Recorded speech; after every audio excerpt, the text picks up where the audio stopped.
Flat Stanley joined Wayne and Marianne on their trip to New Zealand. The journey from their home in Vermont is a long one, even by airplane. To get there, they drove to Concord, New Hampshire, and then took a bus to Boston, Massachusetts.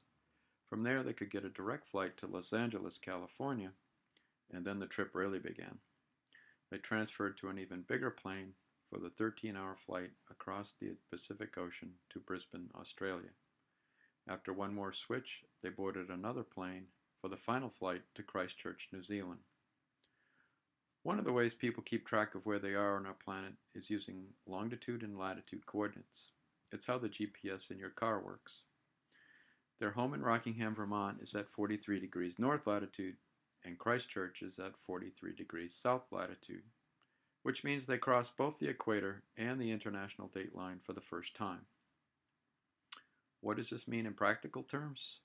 When they crossed the international dateline, they lost a whole day in time. For example, when they flew from the US, they lost 3 hours. When they landed in LA, it was midnight Boston time, but only 9 p.m. in California. However, they lost a whole day by crossing the dateline, which means when they arrived in Christchurch, it was Thursday in Vermont, but it was already Friday afternoon in New Zealand. To make things even weirder, they also flew into a totally opposite season. They left just before Halloween in Vermont, well into fall, and many trees had lost their leaves. When they arrived, it was spring in New Zealand.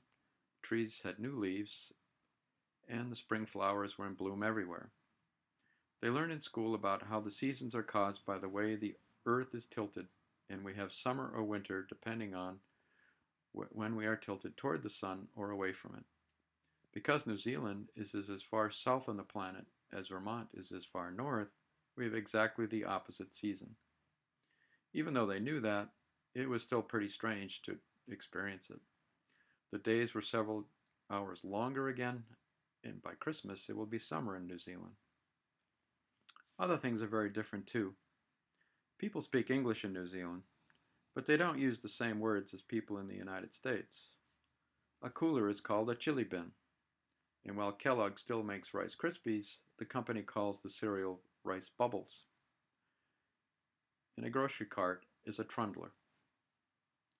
Christchurch is known as the Garden City, and it's easy to see why. Every home had a beautiful flower garden, and the city parks were even more impressive.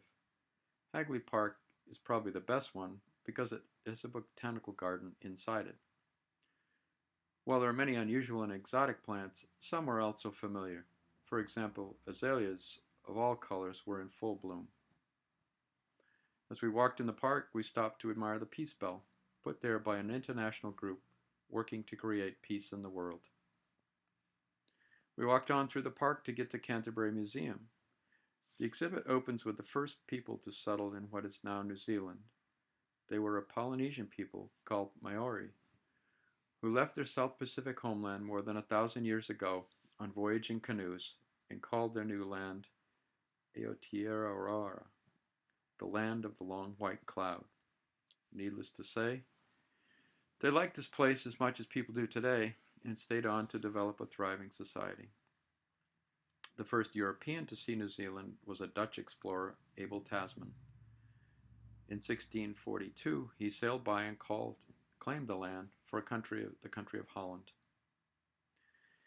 In 1769, the British captain James Cook sailed around the islands, mapped them, and landed in several places. In 1840, the British Crown signed a treaty with the Maori chiefs to establish British law in New Zealand while guaranteeing Maori authority over their land and culture.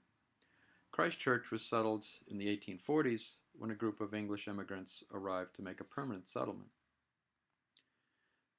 One of the fun exhibits at the museum was the Paua shell house. A couple named Fred and Myrtle started collecting and polishing Paua shells. And one day the collection was in the way when Myrtle was vacuuming, and she nailed them to the wall to get them out of the way. The collection grew from there, and they kept adding them to the walls of their living room.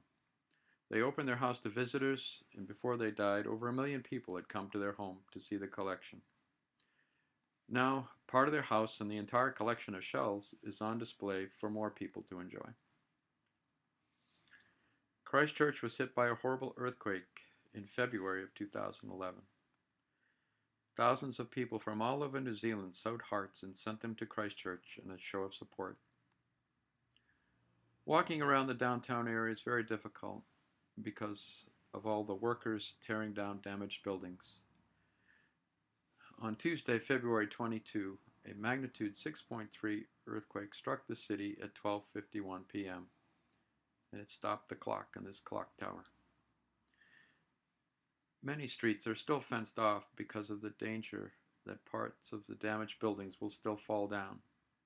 Also, there were many cranes and excavators in the streets where they were hauling away rubble.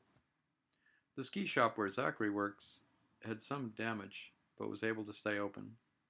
Many other businesses had to close, and eventually their buildings will be torn down. The National Office for the New Zealand Girl Scouts looked okay on the outside, but it's hard to tell if they could use it or not. The city is working hard to do repairs, but it's going to take a long time. Just outside Christchurch are the Port Hills and beautiful Victoria Park.